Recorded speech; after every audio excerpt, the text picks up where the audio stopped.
a choice right now, between fear and love. It's just a rock.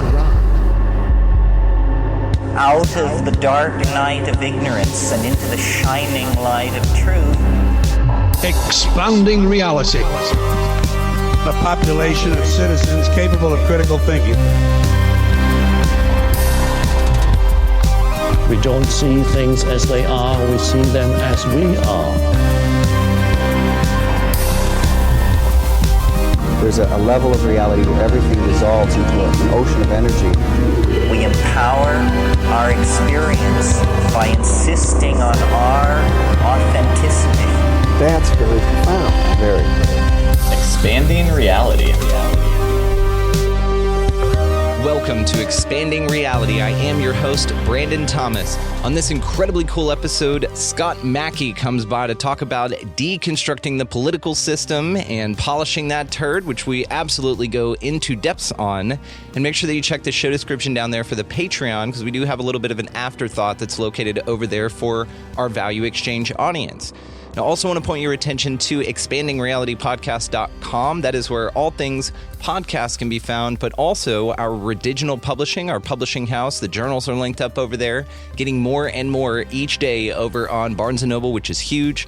All linked over there at the website, guys, as well as the Expanding Reality Excursions events page that we have, and that is going to feature our Befriending Bigfoot event that we have coming up May 15th through the 20th.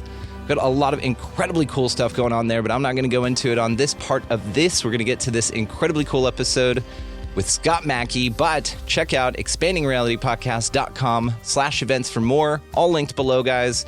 But without any further ado, Scott Mackey. Scott Mackey, it's an absolute damn pleasure to meet you, my friend. You are a connection through a mutual friend of ours, Grace McCormick, who will be shouted out in the form of a link of our episode on the show here down below. So thank you, Grace, so much.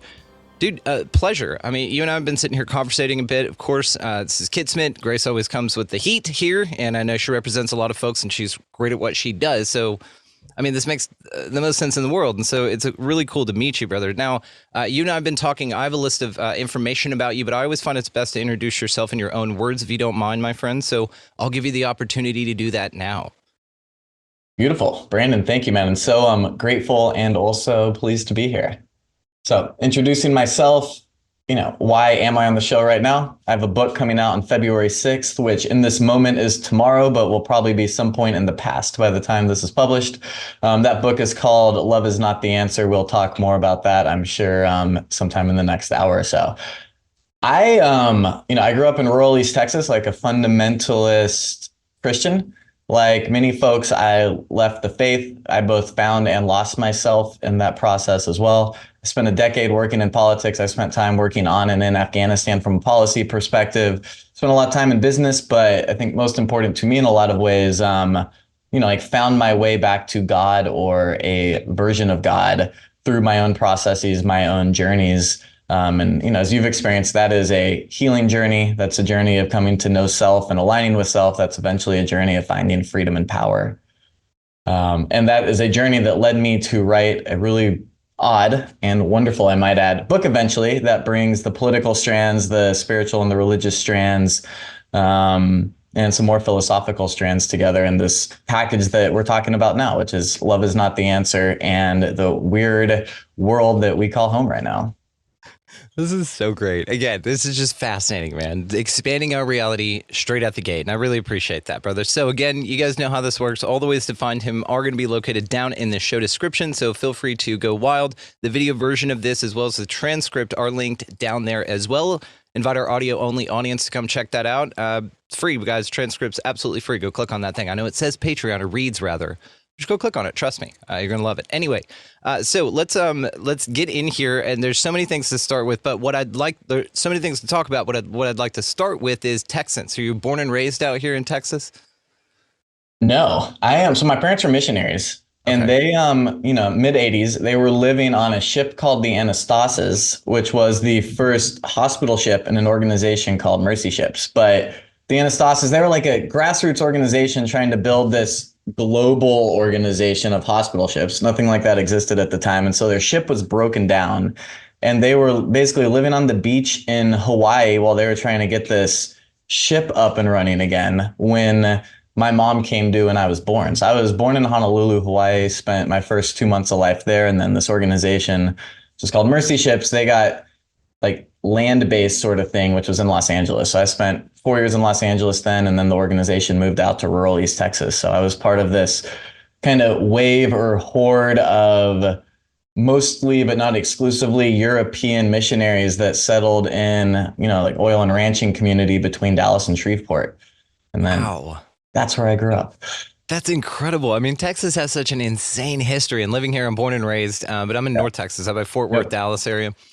So it's just fascinating, the history here, and let alone it's, Republic and all of the stories of, the Texas Rangers and that shit are crazy, man. But the immigrants here, and I lived down in Houston for like 8 years, man, and the streets named Westheimer and Kirkendall and all that stuff, and Schlitterbahn and all these things in these crazy places that you wouldn't think to find on this immigration happening, but it's fascinating to hear it from your perspective from a missionary. So when did you bail out of Texas? When did you figure out you were done with the summers? Yeah, I did not love growing up in town was called Van in the end. And actually I've made wonderful peace with that place, and I had a pretty good high school experience. But I had a pretty rough actual childhood. So I was hell bent on getting out of there. So I went to college in Oregon, and then after college, I was going to go into Peace Corps, but then got obsessed with Barack Obama, as a lot of folks did around 2007, 2008. And so I ended up working his campaign after I graduated. And then that's what took me to DC eventually. Wow. What are your thoughts on DC now?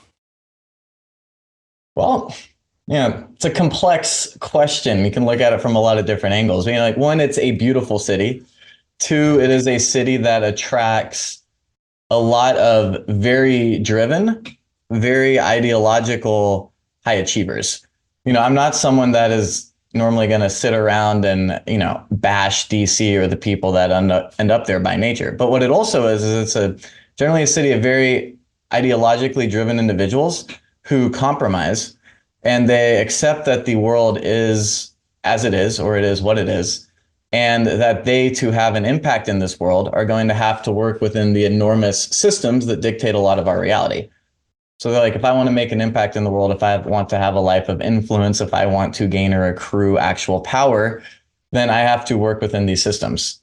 And so in the end, it's a city full of individuals like the people who stick around, who, for better or worse, because there's a real practical logic to making that sort of compromise, but who, better or worse, have made that decision. I think the challenge when you think about the systems of our world is when you make those compromises and you work within the systems for long enough, invariably the logic of that system begins to become your logic as well. And so even if you have pure ideals or what we might consider to be great values, at the same time, any system and anyone within a system, eventually it works to perpetuate itself. And largely in the form that it's in. So interesting. So what is your conclusion with that fascinating observation that you just gave us there? DC is a city filled with a lot of really wonderful people, like anywhere. It's also a city that is filled with people who are often loyal to the world as it is, the worldviews as they are, because their career is tied up in that, and because they have come to the conclusion that, this is not me like casting stones here, but they've come to the conclusion that that for them to fulfill their purpose in life, for better or worse, they have to accept the world as it is, and then try to tweak around the edges. It's fascinating to think that there's that whole culture seems to be, and like you said, the go-getters, the personalities are there. It just seems to be that they're placed on a hamster wheel. And it's interesting that they are such high-driven achievers, but then again that it's kind of handed over, as you put beautifully, to a system so that it can run itself for them, and it can be spent in that way, and their battery can be used to that degree. But it's very interesting when we start seeing what's possible outside of those systems. And you and I are going to talk about all kinds of stuff, and I know that. So what is your biggest commercial takeaway from that experience? Like your you've seen the beast from the inside, and so do you feel that it can change? Yeah. The beast absolutely can change. The beast will not change on its own, and the beast will not go down quietly. And so, that's one of those situations where in the end, we live in a democracy. It is a very imperfect democracy. We can talk about all the ways our political systems and other systems seem to be bought and paid for by big business, by corporations, by billionaires, and that's all true to a degree. But we also live in a country where we have seen over and over again movements of the people, by the people, for the people, fundamentally transform how we live or who we are or how we think about ourselves, the stories that we tell. And so in that sense, it's like, yeah, the beast can change, but it's going to take a hell of a lot of work by people like you and me and millions of other folks who aren't just against these systems that are, but who actively create and imagine alternatives and then do the spiritual work, the emotional work, and, the elbow grease type of work to turn those visions into the actual reality. What if those conclusions lead you to burn everything to the ground and start over? I think that is a fair place to end up, but two thoughts on that. One is, you can imagine there's consequences when you do that. So like right now, if you make that decision for better or worse, that likely means, like a relative crumbling of the global economy, like our way of life as we know it, grocery stores filled with food, et cetera, would like cease to be for a period of time at least. I just want to live on a farm with my friends around me and grow food. So like I kind of get the there's like a romantic way of looking at something like that happening. But that would also cost millions or hundreds of millions of lives around the world, right? There's like consequences. Second piece for that though is like, I think you can radically change how we experience life without burning everything down. But to do that, we have to risk like the chance that everything does go up in smoke. Right. And I think it's like in a relationship, like with a woman or a man, like a romantic partner for a long period of time, you routinely get to points where you kind of have to risk it all to make the thing work. And a country being in relationship with itself, I think, is not dissimilar. And that at times you have to risk it all to make it work because systems are calcified or subjects have not been talked about or misunderstandings have been allowed to go on for too long. And then to right that ship, you have to put all your cards on the table. And I do feel like we are really getting to a point where we've got to put all our cards on the table. One of the challenges would be this, to say that we've had our cards on the table, but the problem is that what's propping the system up is so fake and not real and very parasitic in nature that if translucified, then that is what would actually crumble everything. Every card being legitimately on the table and things being truly transparent and revealing. Yeah. Well, I got confused in my analogies, I think, there, and confused you a little bit. No, you nailed it. I agree with your point though. So I don't know the numbers behind this, but if we were to think about, and I'll ask you this question, like what percentage of the population in the United States right now is at a point where we look around us and we're like, business is in bed with politics, is in bed with media, is in bed with the education system. We are functioning from a worldview that may or may not have made sense 50 years ago, but like certainly does not make sense today because we have seen the cost and the consequences of living separated from the natural environment and turning ourselves into cogs in these enormous industrial and technologically driven machines. It's like something different has to happen. Like what percentage of the population is there? That's a tricky question. I'll answer it in a few ways. Okay. You can pick which one you want. Go for it. Yeah. Because my perception, my reality is that's about 90%. I mean, just simply because that's my reality and that's what I've curated. That's my experience right now. If we're talking global population, I can't, number one, trust that everybody here is real. Number two, I can't then trust that the people inhabiting those bodies, based on the conversations I've had, man, this is the world I'm living. And you, again, take your pick with one of these answers. Based on that information, I would say that perhaps a vast majority of people, based on the Da Vinci Code, that there are three classes of people here: those who can see when shown, and those who can't see. That the ones who can't see is probably the vast majority, but let's depend. And then that's a conversation. We could splash into what that means. Are they NPCs? Are they, just can't see, and they bump up against this intellectual wall, which is then fodder for us, right?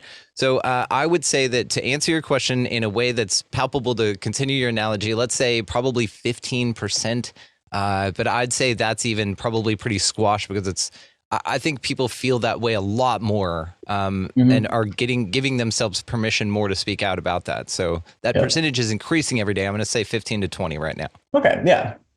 That would be a great number. I don't think it's probably quite that high, but I think that's in the ballpark, right? Like, whatever we think in this sense doesn't really matter.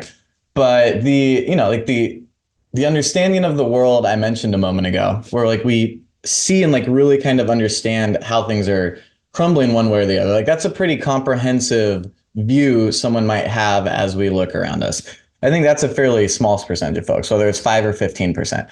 I think there's a much larger percentage of, and let's just talk about Americans now, but we can talk about the whole world also. A much larger percentage of folks just, excuse my language, but like they feel like something is fucking wrong. Like, our political systems, our economic systems, they work for those at the top, they work for themselves, but they don't work for me. You look at statistics, like inequality has been increasing since the 80s. We're minting new billionaires every day.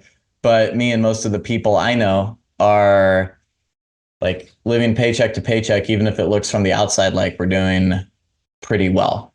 Like, I don't know who to trust. I don't trust anybody. Like, people feel like something is wrong.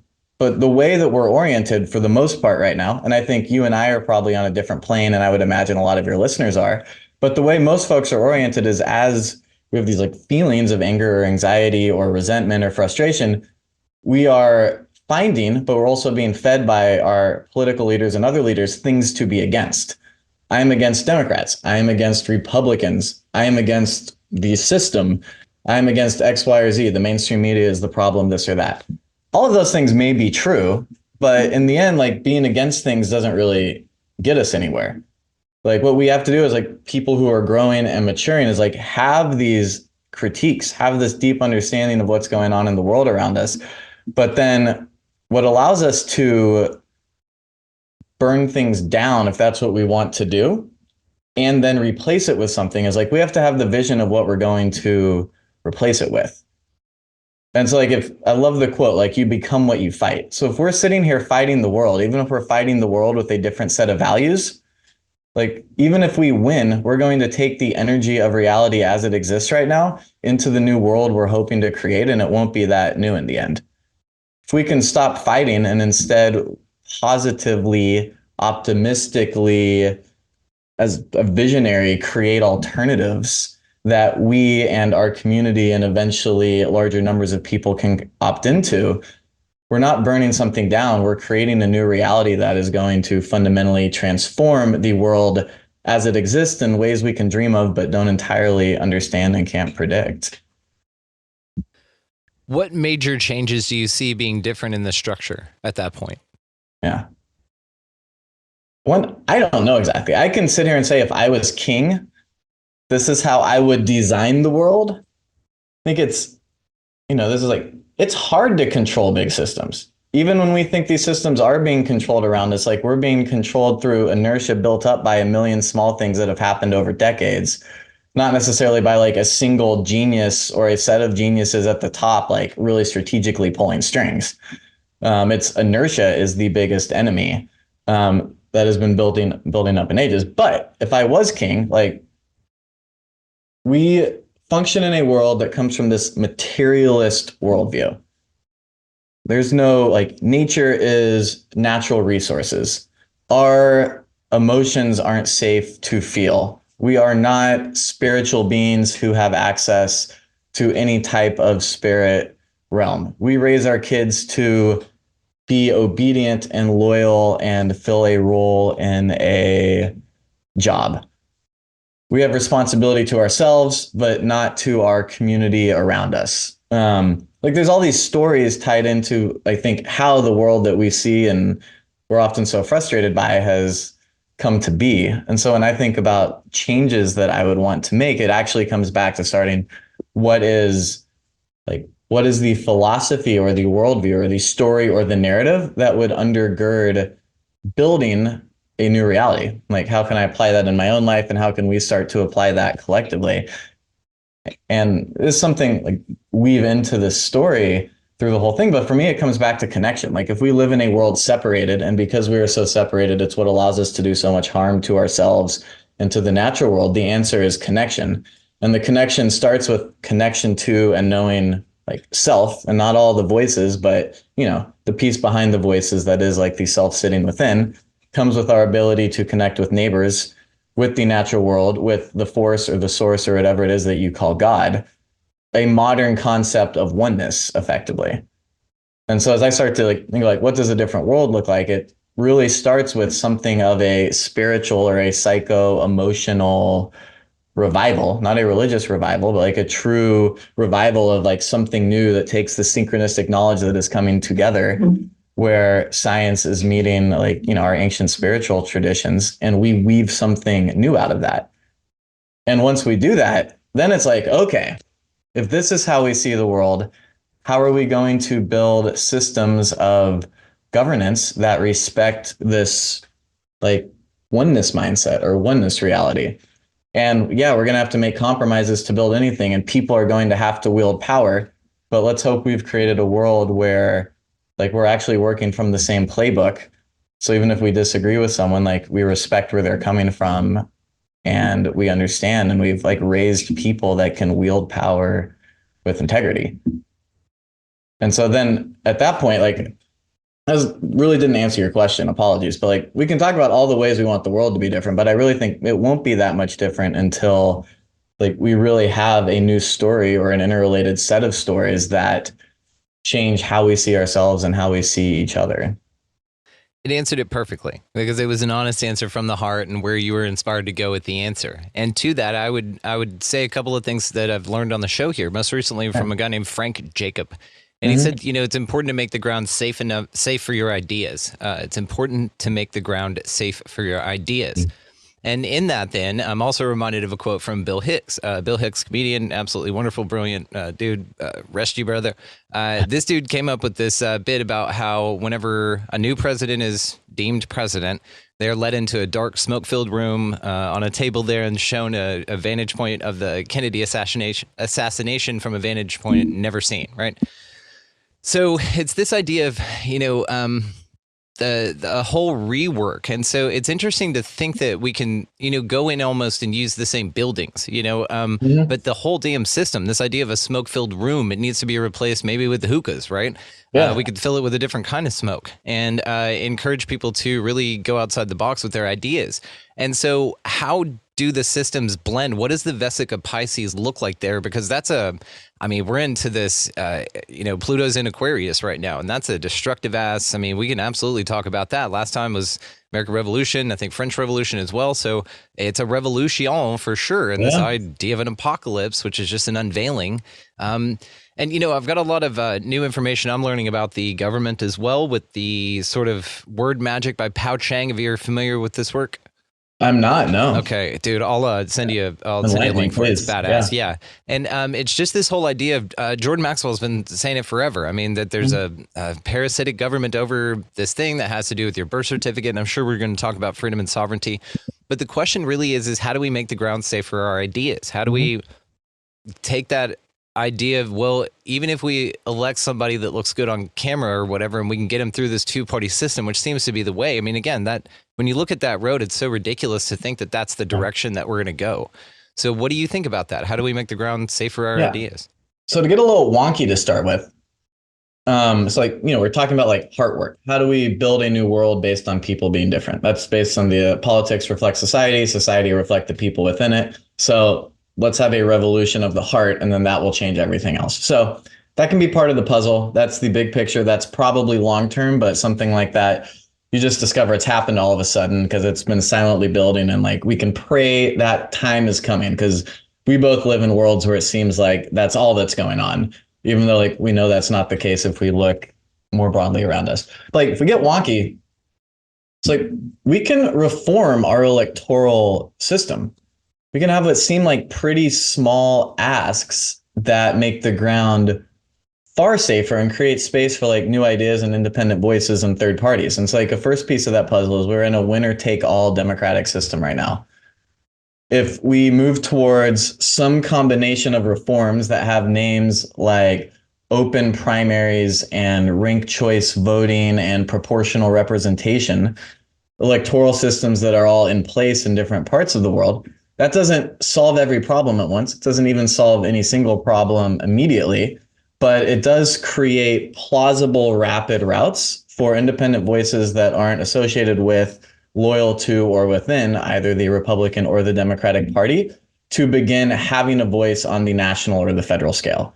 That doesn't change everything at once, but that's a seed that can be sown as we seek systemic reform. And there's a lot of organizations and people doing work on that issue who would think you and I were absolutely crazy people, the way we have conversations and what we're doing. There's substantive work going on that issue. And then the second piece is around money in politics.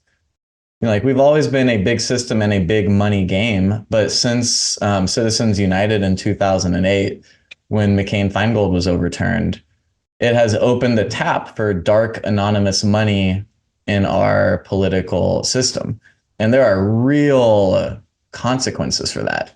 And we can get into kind of, just the practical reality of how the system works and how finances work within campaigns and with electeds, both when they're in office and then once they get out of office.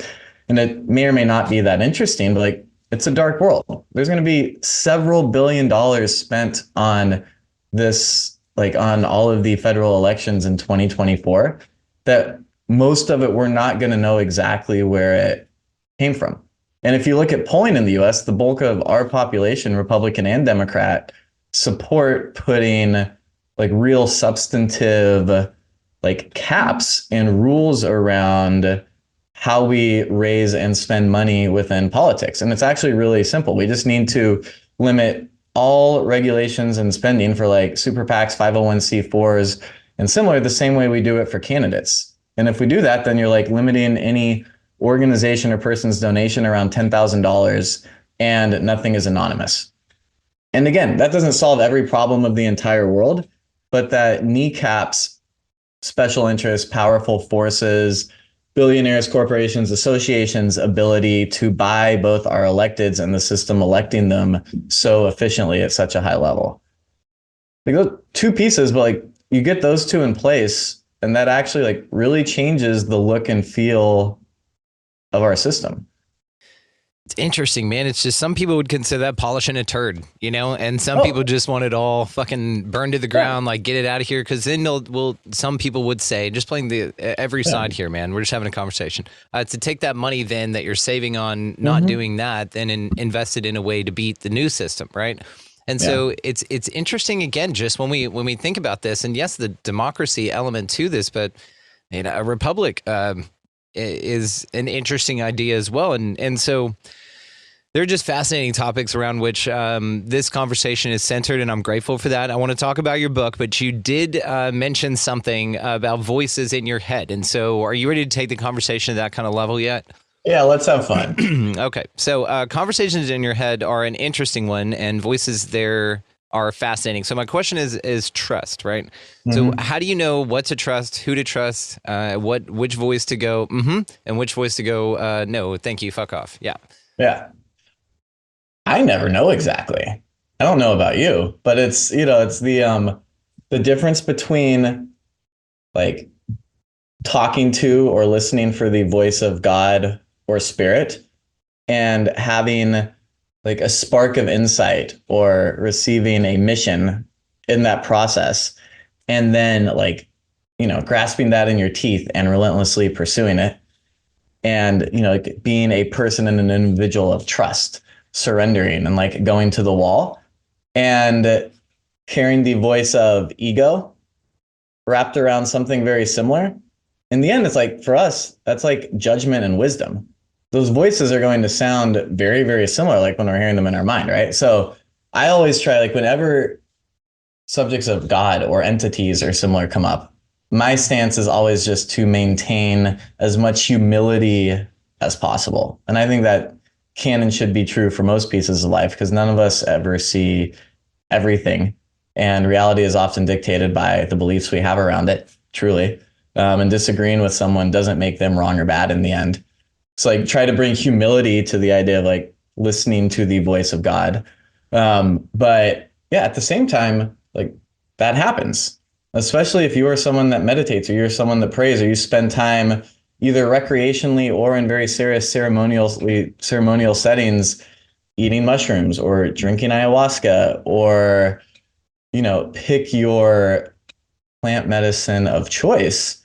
You quickly end up in a very complex world of energy and spirit. I think like energy is spirit to a large degree. We see energy like when we look, like energy is what moves ideas around our brain. When you have a great idea, your brain lights up with energy. When you have a feeling that's expressed, energy comes out. If you have a feeling that's not expressed, you feel it like tied up in your body. It's stuck energy. That is what becomes trauma. That is what then we call voices in our head that are derived from trauma. And that's what a lot of indigenous populations will call like a spirit voice in their head telling them to do something wrong or bad. It's different interpretations around energy based on the different stories we believe and how we understand the world in different ways. But here's the thing. If you're not listening, that doesn't mean you're not hearing. It just means you're not acknowledging what is there. That's, I think, is always such a valuable conversation, because like we have deep and profound intuition. I can sense you energetically through the screen, even though we've never talked in person. That is part of who we are. That's part of how people are wired. We know ideas often come to us that don't feel like they come from within us. You atheists have different words for that than an individual that is spiritual.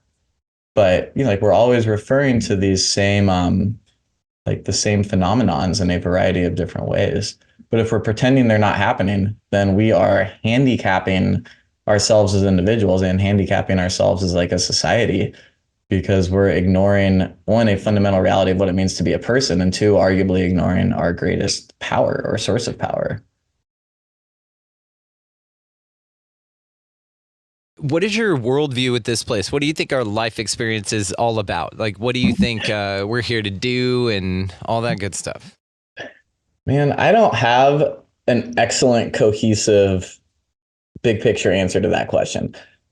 And I changed my mind.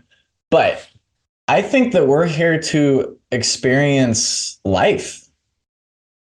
And experiencing life means working to experience the fullness of what is available to us as a soul or a spark of the divine, not trapped in, but living within this body for the 20 or the 80 or the 110 years that like we're lucky enough to be here.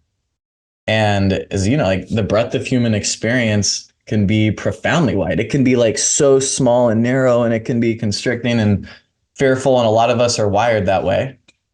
Or it can be expansive, and we can discover that our consciousness is not trapped within this head and this body, but that we can explore from states of mind that are drug and sober induced. And we discover that we can touch and actually like feel unconditional love. And in doing so, we grasp a way of existing that we can work and try to learn how to facilitate in the rest of our life. Mm-hmm. But we also learn really quickly that evil and violence is a core part of the human experience as well. And what we call evil might be really different from person to person, again, based on our beliefs and our stories, how we have framed this world. So yeah, I think we are here to experience life. We all have an opportunity to get more and more towards love, to find the freedom and the power and the compassion that comes with that or goes with that, but also realizing I don't think a utopia exists where if, all 6 or 7 billion of us that live on this earth right now spent a month in, 10 hours of loving kindness meditation a day, every day, that we would come out of that experience and just have one shared view for what people needed to do moving forward. We would be changed. And then we'd start fighting like cats and dogs on how we were going to implement some version of a new vision that we did have.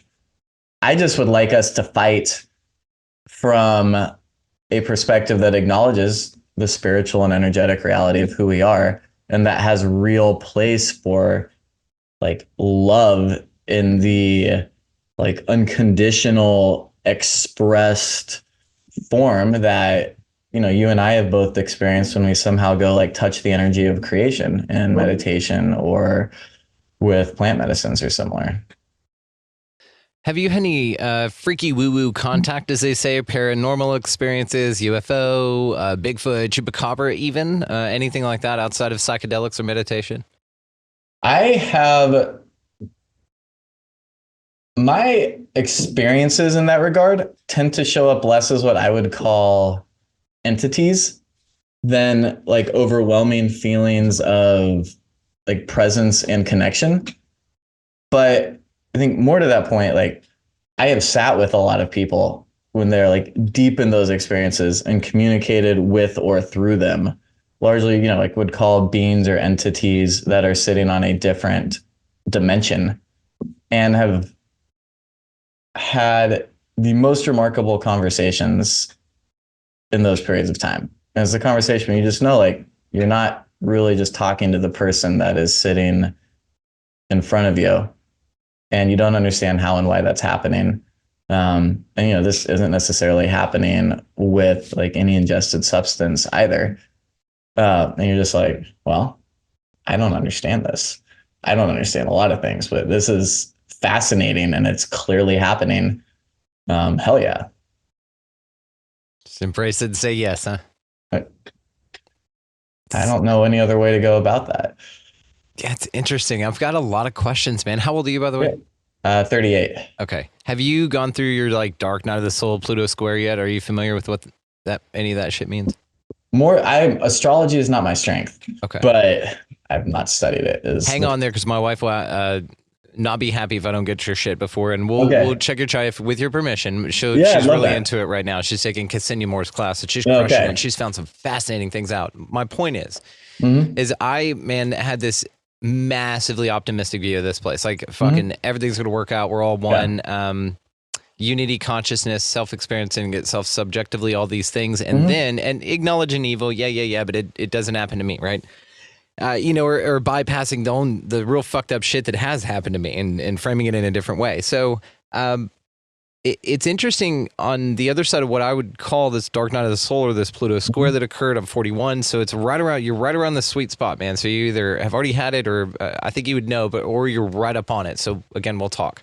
But the point of that is that on the other side of that, because it drug me through the darkness, hard, and it just does this for folks. It's where the term midlife crisis comes in, right? It is a fucking crisis, and so some people buy new cars, or go fuck their secretary, or whatever.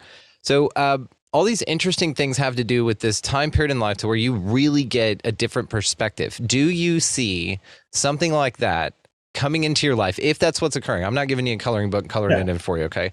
But do you think that something like that could take you out of the perspective you have right now, and even offer you a perspective of a prison planet, to where it does shift you and rock you so much to where you do sort of start seeing this thing like you're trapped here? Archons are feeding on your energy. They want bad energy, and that's why the bad shit's here. Have you gone down that soul trap idea?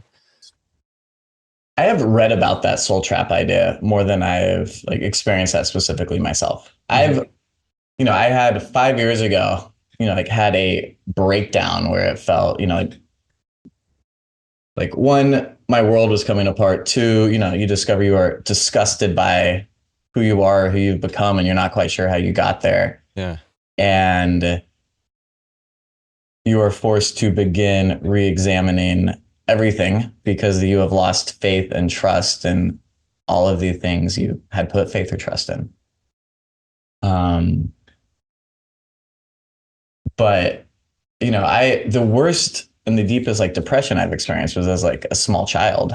I was call it a self-harming 7, 8-year-old, like sticking fingers in sockets, cutting myself, had to get taken out of school sort of thing. And so, I feel like I've been built from a darkness in that sense, but I have not, I think, been through what you're discovering. I've sat with a lot of veterans in medicine ceremonies who have been through a type of like despair and darkness and desperation that far eclipses my own. I have been with individuals who experience like horrific and terrible sexual trauma. We were talking rape or similar, or come from horribly and wildly abusive backgrounds of a whole variety of sorts. And what I've seen with them is, one, not everybody comes through that. Two, that so many of them do and they can. And on the back end of the darkness or the despair, the back end of like being at a point where one is considering taking your life, that there is love on the other side of that. There is the potential for peace. There is an ability to find and grasp onto the beautiful pieces of life that are not always beautiful. And doing that does not mean ignoring all of the dark pieces or parts. It doesn't mean it's not real. It does mean in the end that we, to some degree, have a choice, I think, what we're able to like facilitate or create in our life. And that our actions and the choices we make and how we search and seek have a lot to do with getting there or not. Yeah, it's so interesting. It's just perception, right? Yeah. It's just like the people who say in school, right? High school. Oh, high school was hell. It was such a fucked up experience. I hated it. Some people still wear their high school ring and their leather jacket and say they peaked there and had a great time, Yeah. So either way, though, you learn and you're growing. So, this perspective is often, balanced. But again, I like to ask the questions for folks who are very invested in the idea, which is beautiful, man, because again, I'm looking forward to this balancing pendulum. I'm swinging back, but there are interesting conversations still to be had about it. So I just take the advantage whenever I can with whoever I'm with right now. Well, give me your perspective though. Like your listeners are probably more familiar with it, but I've listened to a couple of your podcasts in preparation for this. Like this didn't specifically come up, but I'm really curious. Yeah, it's just on the other side of this darkness, man. And again, let's definitely talk after this because it's an interesting thing, and I'll be here every step of the way, okay? If that is what you're facing. So it was just an interesting thing. I recommend everybody check where your Pluto is squaring in your chart. That's just kind of a thing that I recommend now, because with some mental preparation and with really some just preparation, you start doing some different kinds of work, and you will get through it no problem. Now, I'm a special case because I was drugged through this cosmic gangbang, as it were. Our astrologer, Ksenia Moore, said it's not the worst chart I've ever seen, but it's very close. All right. And so I was like, great. And so take that into consideration as well. So I could be, just being a little bitch about it. But really what it is that it gave me this hard 90-degree perspective. And in all of that, I found Howdy Mikowski. Are you familiar with his work? I'm not, no. He kept getting recommended over and over and over, like for like a year and a half, right? And finally, I like go through this shit. I get all these interesting ideas in my head. Somebody just hit me over the head with, oh my God, Howdy Mikowski, whatever. And so I reached out, got 2 of his books, read them like crazy, and was just like, holy shit. And what this has to do with this soul trap idea, this sort of, it explains and fills in this energetic need for things to be shitty here, because I've got a lot of issues. One of the biggest things that I departed from religion is because they couldn't answer these simple questions like why, simple whys in my mind, the contradictions in the Bible. And then the pastor sitting there telling me to my face in front of everyone, embarrassing me, that saying that is the only book in existence. And I should know that it never contradicts itself. I've got a list of things that would argue otherwise, sir. But my 6-year-old version of me that got, berated in front of everybody didn't know that. So anyway, the whole point is questions, right?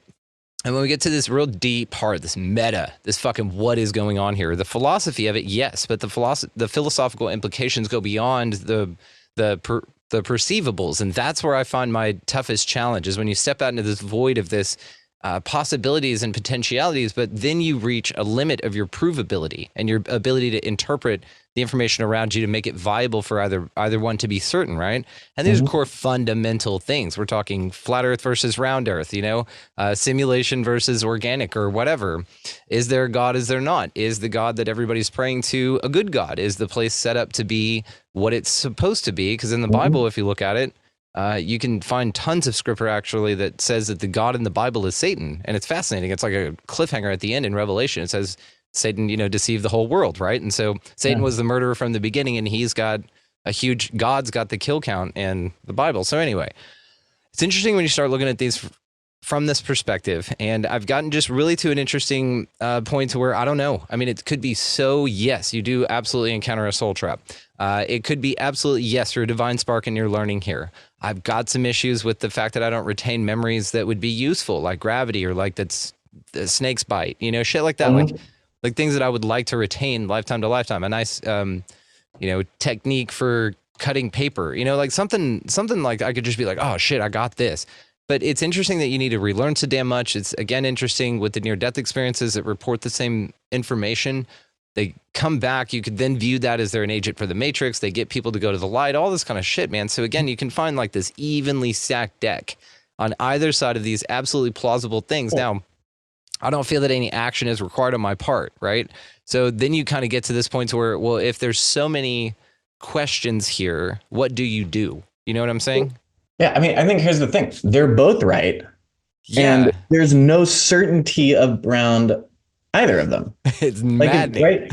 If we're fucking looking for like clear certainty, I had realm of Montana on. Spirit and even our purpose, like we're going to chase our tails in desperation and frustration from the moment as a 6-year-old you start asking the questions that the like adults in your life can't answer because they can't allow themselves to be honest about it, until you as an 80-something-year-old man like lose the ability to coherently rage against the lack of certainty anymore. I love it.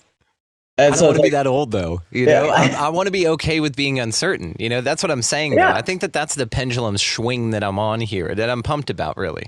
Man, there's an enormous amount of peace to be found in being okay with uncertainty. I think that's almost like table stakes for being able to, maintain some semblance of quote unquote sanity. Because if we are looking for certainty, what you end up is either desperate because you can't find it, or you create a religion that tries to create certainty through beliefs and dogma and doctrine around a force that can never be entirely, maybe even like barely understood with our minds and with our conception of the world. Pass. I think.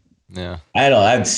I've spent a lot of time trying to figure out what's happened with religion and what I was doing in it and what the pieces of like beauty and truth are there, but also like how it gets so warped, how something that's supposed to be so beautiful is like so routinely used for like darkness. But it's easy to see that, and it's easy to see how it's useful as that. For us, but it's easy to see how it's useful. It's not easy to see for a lot of folks who are in it.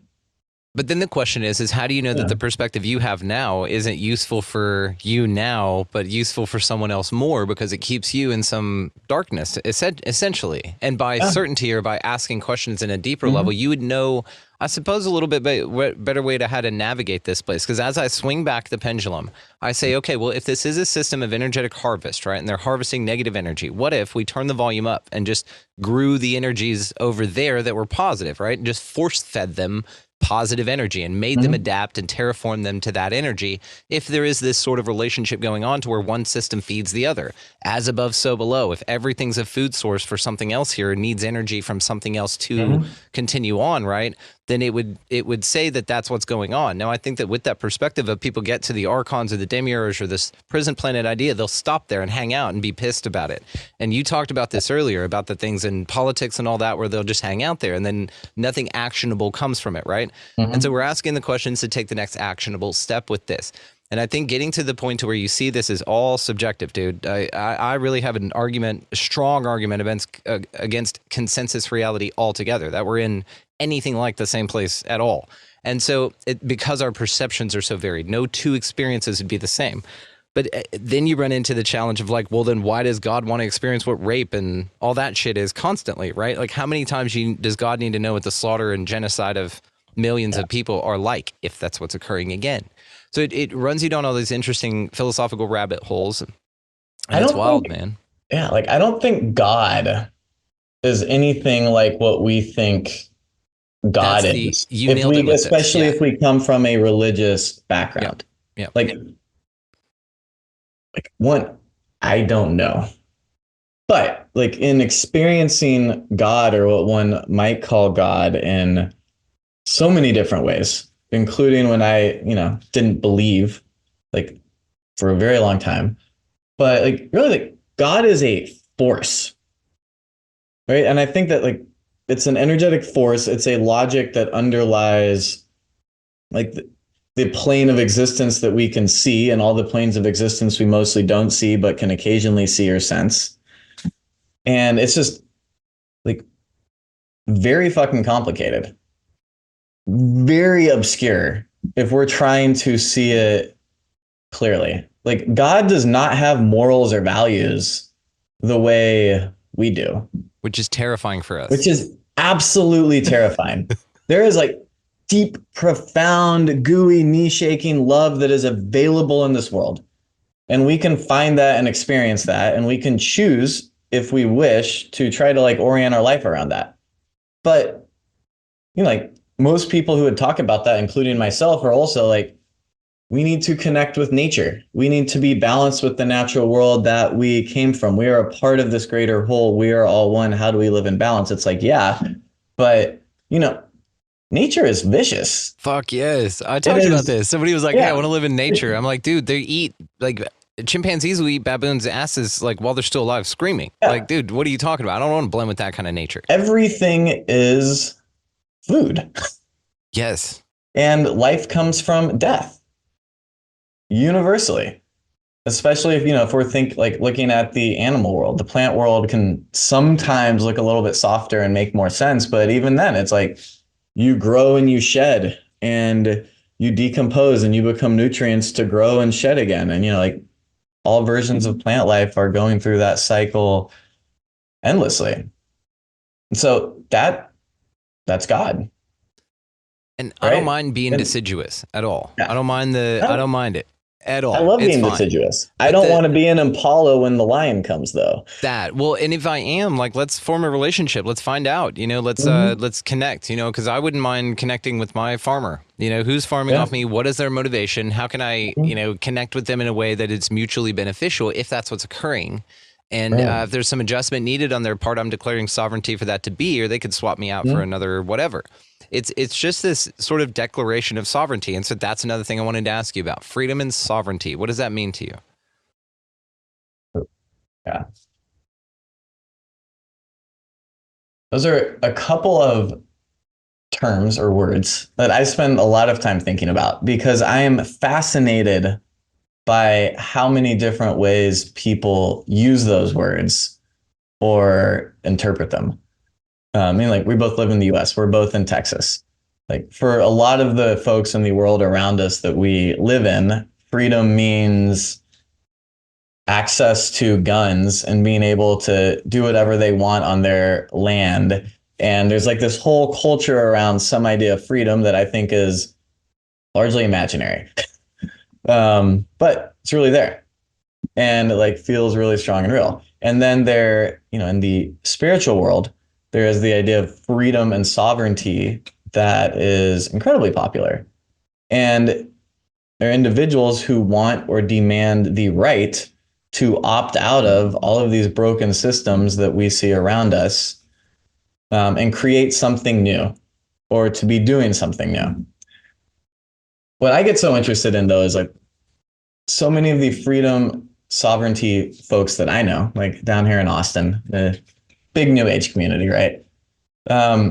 What they really want to do is they want to excel and dominate within the world as it exists right now, so they can do whatever the fuck they want, living a very good life built off of global cold chain and supply chains and food at the door. And, we can DoorDash anything and everything, et cetera, et cetera. We want sovereignty within that. And we want to talk about burning it all down or creating some sort of alternatives. But in the end, if we did burn it all down and we didn't all die in the process, so there were still humans around and enough of us where we were going to, live in a complex scenario of like complex social scenarios, we would have to build new systems. And if we ended up in a world like we're a freedom or sovereignty seeking person and we discovered that all the systems of the world that we rely on were gone, like we would be miserable.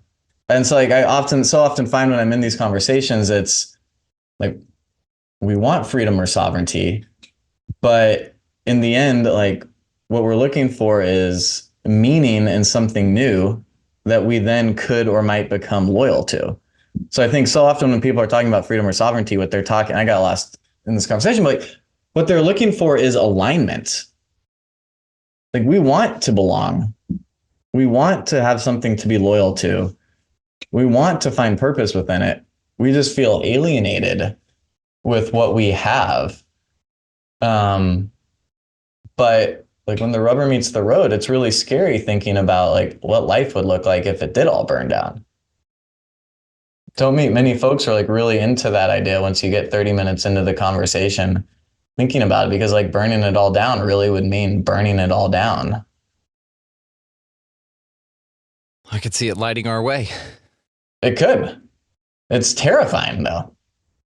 Yeah, but if I only looked at what wasn't scary, I wouldn't be where I'm at. I'm very proud of where I'm at because I was able to shine a light and even burn some things to the ground that were terrifying and choke old versions of me out while I tearfully did so, you know, knowing that that version couldn't come with me, meaning that like, you know, perhaps like the things that we find within the system. And what's interesting is I'm in such a position as to where a lot of folks are building the systems that we're saying will obsolete the other and choosing into those systems. I got an invite to partake in a quantum chat thing, Robert Grant's deal that he's doing. And so I'm now on board with this like quantum encrypted chat deal.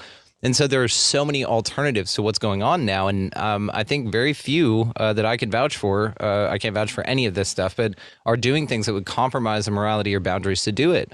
There's a lot of things found within the system. And I've been doing a ton of research since having quite a few folks on that do this. I'm part of a sovereignty group. Quite a few of them are based in Austin. Don't agree with 100% of anyone's philosophy on anything. But what I can say is that even in the literature of our Constitution, the UCC codes, things like this, there are obvious references to all of the humans living here as commodities, as you know, you are absolutely traded on the stock market. So there are incentives for that illusion to continue. And what we're talking about is opting out of that system and withdrawing our energy from it. It's sort of like if you find out, you know, somebody's really big into pedophilia and you're just not going to support that company anymore. So you just don't do that. There are a lot of things going on within the government I'm not a big fan of. And I've had this burning feeling that something's not right here and that I'm kind of here, but not from here kind of thing. I'm just passing through. And this seems to be one of the more viable options that as it burns to the ground, I'm not tossed in the fire along with it. So what do you think? Right. As you phrase that, I think that sounds right. Like opt out and build alternatives. That's it. You just opt out and withdraw your energy. Yeah. Withdraw your energy. I think there's just like I support and feel within that 100%. And in a world that like one sees or feels is like burning, collapsing perhaps, like opting out, building alternatives and waiting for what comes next, like I respect. And I don't mean waiting in a passive sense. Like you're opting out and you're building and it's like, we're going to be here when what comes after comes after. I think my sense within that is that, you know, short of like complete breakdown, which could happen. There are reasons that I fantasize about that happening. Like short of complete breakdown happening, we are living in a world where the large systems as they are calcifying, are fraying. They have to be reformed and renewed, and they will be in the end because they're just not working for people. But it's most likely they get replaced by new systems that also are capable of maintaining some semblance of order and governance within a large, very complex society. Like politics in the end is just a process of how we make the rules we want to live by. And that process, like any process, can be co-opted, but like we're always playing politics of some sort. So if unless we end up living in a world where there are not large systems that come next, I think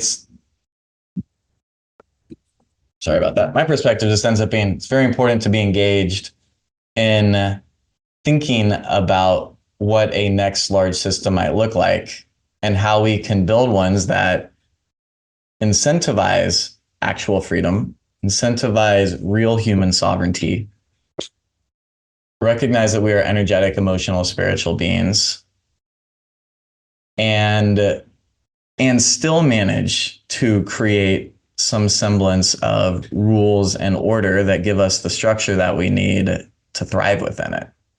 But do we need rules in order to strive, or do you think that the rules and orders would have kept us from thriving and coming together as a true community?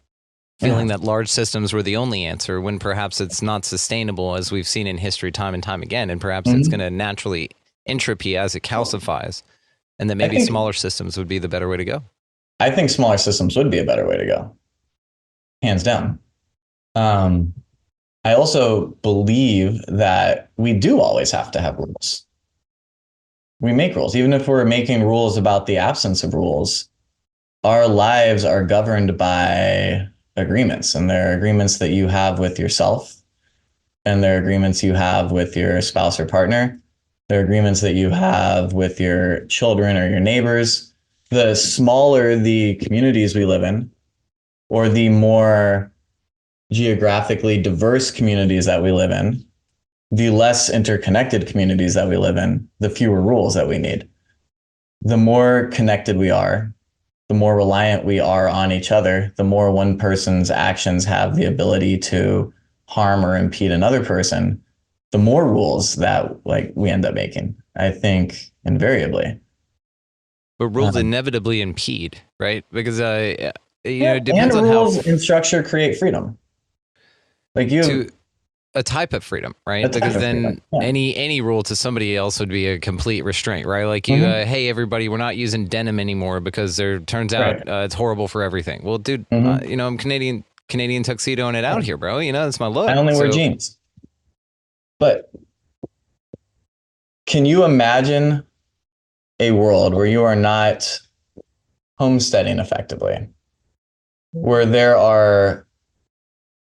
you are interacting with other people routinely, where there are not rules that in some way will incentivize them to act in a certain way or to not act in other ways?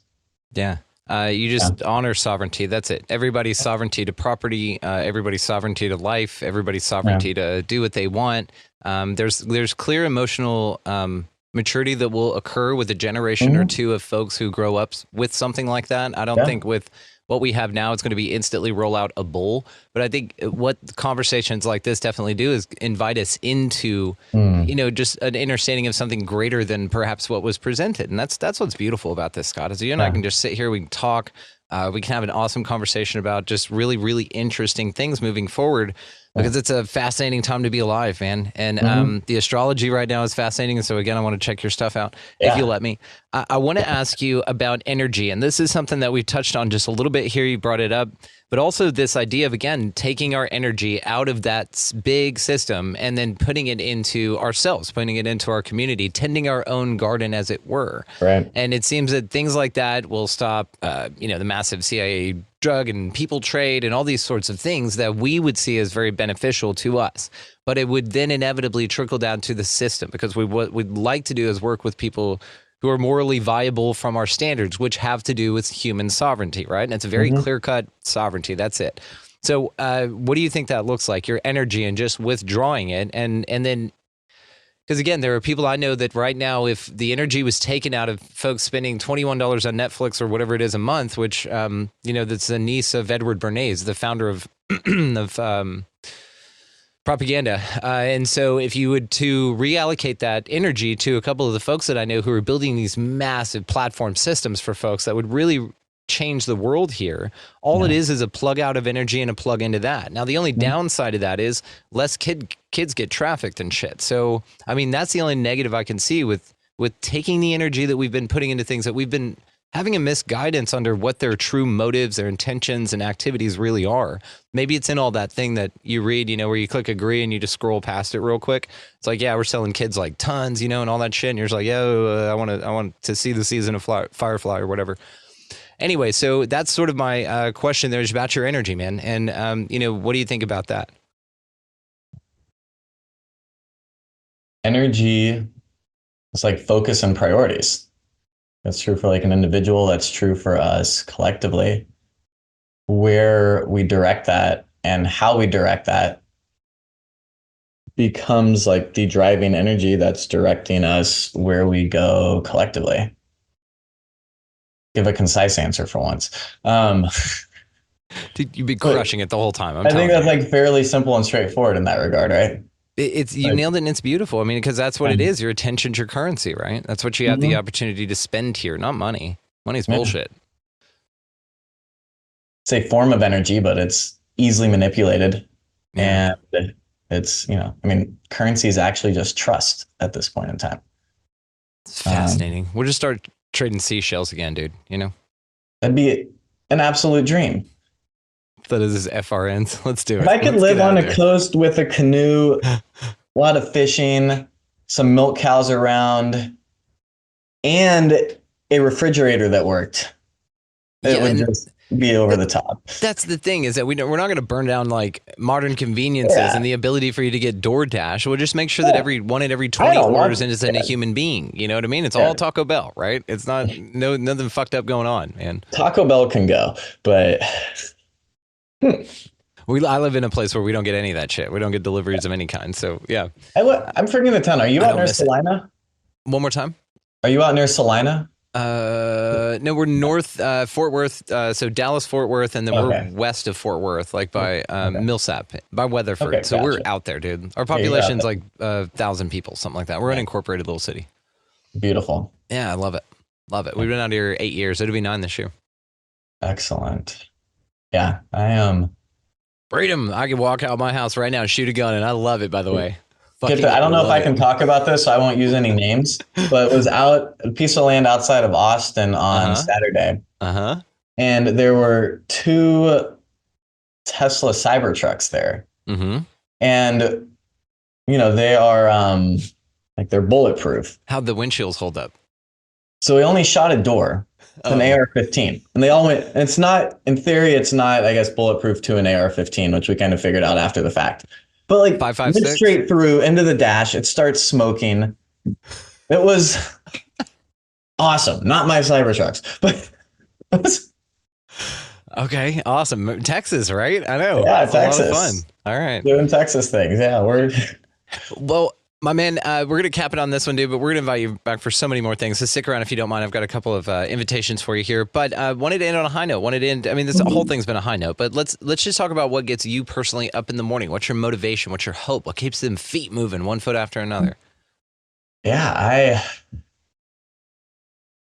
again, like perspective things, but I've spent the last number of years working so hard to like get past myself in as many ways as I can, realizing that's an ongoing process, and just live from a place of service and live from a place where I can, like feel love, which is a force that calls us to a highest version of myself or of ourselves. And most to the point, interact with others in that way, coming from that place. And so, I have this book that's coming out. That's one thing that I've been working on. I have clients I work with, mostly men. It's a process of healing your past, coming to know yourself, and most importantly, not thinking so much about healing, but really thinking about how do I get life right? How do I align with myself? And then how do I go out and thrive? Healing and dealing with your past is going to happen in that process regardless. But I love that work. It really excites me. It's a ton of fun. You don't do anything to people, but you just facilitate their ability to go do everything inside of themselves, and it's awesome. And then I love cold water. I live next to Barton Springs. I swim all the time. I go to the mountains and fly fish for a month or two every summer. I stay at water. Beautiful, man. Well, love is not the answer, and all the ways to find Mr. Scott Mackey are going to be located down below. Cannot thank you enough, Tiz. Banger. Thank you. Yeah, I loved being here. Truly a different conversation, and I like that. Shout out to Scott Mackey for coming by and hanging out with us. All of the ways to find him, his book, Love is Not the Answer, as well as his website and Instagram are going to be located down in the show description down there. Now, also, we had a little bit of an afterthought after this conversation. He asked me a few questions. We went a little deeper than we did in the episode. And if you want to check that out, there's a link below that will allow you into the value exchange part of this show, which is over on Patreon. Now, we're doing hangouts over there. Highly recommend you guys sign up to support your favorite show and get access to hanging out with us and guys like Scott and all kinds of cool shit going on over there. So check that out in the link below. Also would like to point your attention to expandingrealitypodcast.com. That's where links to all the socials and everything else like that can be found. But also, it's where we're hosting our publishing houses, books and journals and things like that too. The Expanding Reality Handbook, the journals, all of it's over there. And also, we have our events page being hosted there as well. All of it just one place, one-stop shop, guys. Super convenient. Now, that event is going to be our Befriending Bigfoot event in May in Blairsville, Georgia. This thing is going to take place May 15th through the 20th, and it's going to feature amazing presenters, hikes, kayaking, the museum out there. This place is like a 26-acre ranch or something like that we have that's incredible, guys. So, highly recommend that you check this out. Check the show description for a better description than I just gave for the link to the events page over there, and it'll have all the details. Tickets are absolutely available.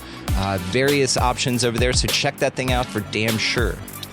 Just wanted to send you guys out into this beautiful, beautiful place, whatever the hell this thing is, and to remind you to pick up a piece of litter, be nice to everybody you come across, get the fuck out of the left-hand lane, and y'all just go out there, be good to one another. Love you all. We'll see you next time.